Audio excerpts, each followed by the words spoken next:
Hey y'all, welcome to Growth Rising. I'm Bird, and y'all, I will be honest, I meant to already have this video and the next video out by now, but I shot the videos, my mic went out, so in one video you could hear everything and then it went silent. And I just jumped ahead and made the next one also. So that one was completely silent. And I was like, well, that's great.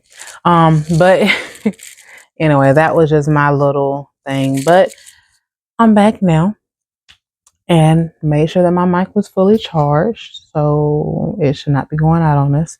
But yeah, so if you're not aware, we've been talking about Chiron, which is not a planet, but it's an asteroid. And it's basically like the wounded healer. We went from Pisces to Leo. Yeah, to Leo. And so today we're going to be going through Cancer and Gemini. And not only is it about those two signs, but it'll also be whether, your Chiron is in the fourth or the third house, because they can be, similar. So if you're not aware of where your Chiron placement is, you can go to Google and type in free birth chart calculator, and you can just type in your birthday, time, and place. And you'll be able to know what sign and what house your Chiron is in. And you'll be able to see, oh, my Chiron is in Cancer, which is in the third house. So you'll be able to listen to the Cancer and the Gemini portion of this video. So Cancer is, like, Chiron and Cancer is the wound of family.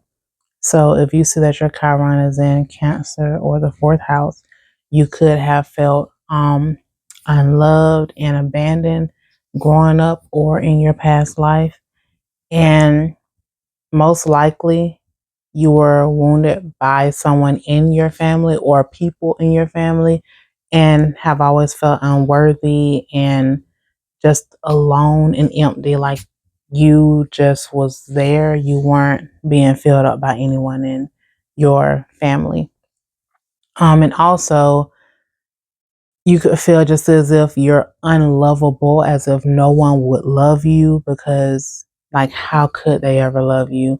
Because you're just who you are. This is not true, by the way. This is just some of the thoughts that you may be having. And so kind of to reinforce that thought that you've had, you could constantly get into relationships with people who will not love you in the correct way. So it kind of just makes it a full circle, like, oh, I'm unlovable. I'm in a relationship with this person, they don't love me. Break up, then, oh, I'm unlovable. Oh, now I'm in a relationship with this person, they don't love me. Break up.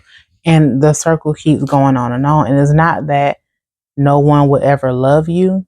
It's just that you're choosing the same type of partner who cannot love you in the way that you need to be loved or the way that you deserve to be loved.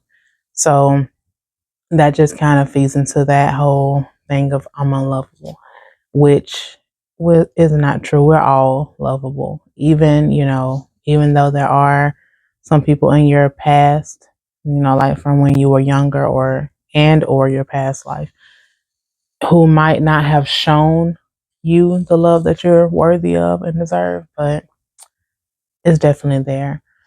And if your Chiron is in Cancer / fourth house, just be aware to not run away or avoid the pain. Just go through it. Feel the pain and you'll get through it, because you could also be the type of person who's like also always nurturing people, and it kind of just takes your mind off of your pain. Like, oh, I'm going to do this for everyone else so that they can feel loved and I don't get it in return, but I'm going to continue to do it for them so I don't even think about it. Or you can be on the opposite end of that and be somebody who feel like they don't get the love that they deserve and are just very emotionally needy.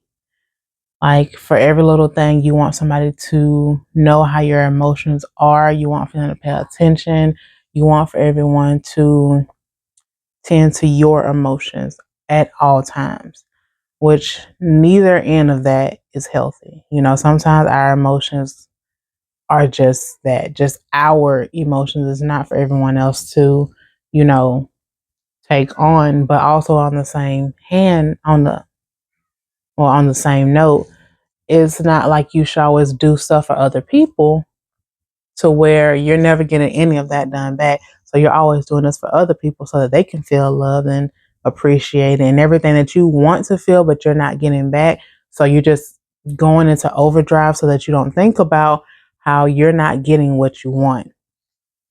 And also, to help cope with this, you can go to therapy, or buy some books that will help you, discover whatever family trauma or issues that you may have dealt with so that you can go through that pain instead of just avoiding it and, learn how to cope with it. And, working with our Chiron is not a one and done situation. It's something that we're constantly working on. And it basically helps us to release our superpower because you could end up being someone to write a book about how to deal with X, Y, and Z family issues. And it could be like a bestseller and help millions and millions of people. So that's just one thing to take note. But yes, with Chiron, you do always have to dive within to see what it is within that, you can work on, which all the Chiron placements have to go within. Okay, so now let's go on to Gemini.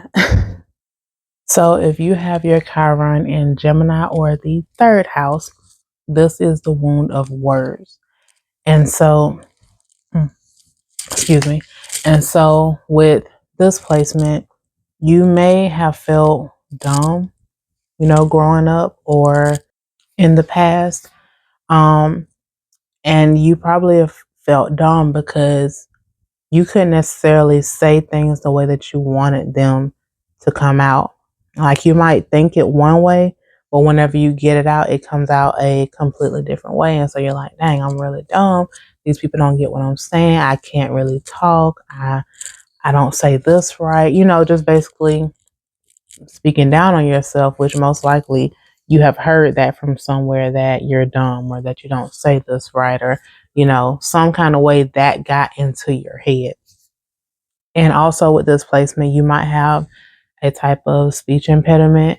You could possibly talk with a lisp, have a learning disability, social anxiety, anything that will make you feel like you're not able to communicate or to be around people the way that you feel like you should. And it's just like it seems like there's a barrier there stopping you from doing that. And, it might just be a little bit more difficult for you to communicate your thoughts just because you're not going to communicate the same exact way that everyone else does. And that is completely fine. Everybody does not communicate the same exact way. And it's okay if you don't, say things the same exact way as everyone else.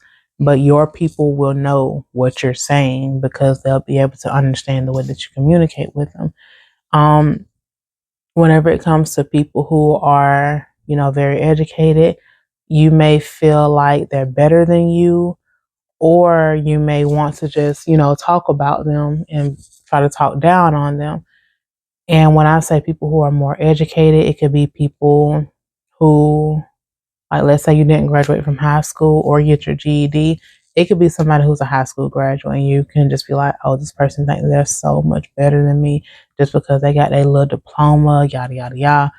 Or it can be somebody who went to college, got associates, bachelor, master's, doctorate, whichever degree they have gotten. And it's just like you can be thinking this person really went out there and did what they had to do to reach their dreams and goal. I wish that I was the type of person who could do stuff like that, but I could never, be that strict on myself, be that determined, basically speaking up about them or speaking down about them in relations to you because a part of you still feel like you're dumb or that you're slow or you just don't get things, like that could still be there.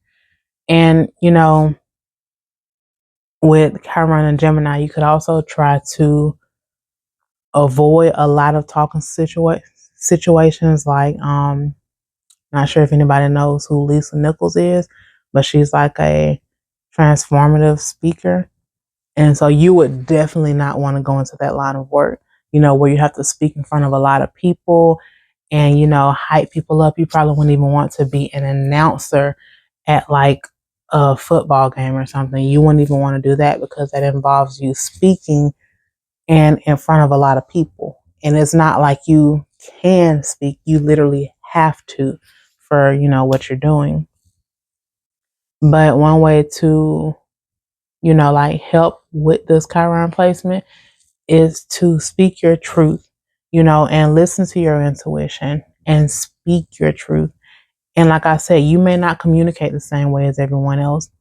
You may like to communicate through music. You might make music, or you might listen to a certain type of music, or you always find a certain type of music whenever you're going through a certain situation, or excuse me, or it could be through art or anything else like just, drawing, coloring, painting, anything else you could find like that's easier for you to communicate with than just talking it out like some people. Oh, and also with this placement, Gemini does deal a lot with the mind. So you could also be a big psychic. But yeah, so if you have found your birth chart and you're able to see your Chiron is in either Cancer or Gemini or the fourth or third house, let me know what did resonate with you and if something did not. And I hope that you have a good one. Bye.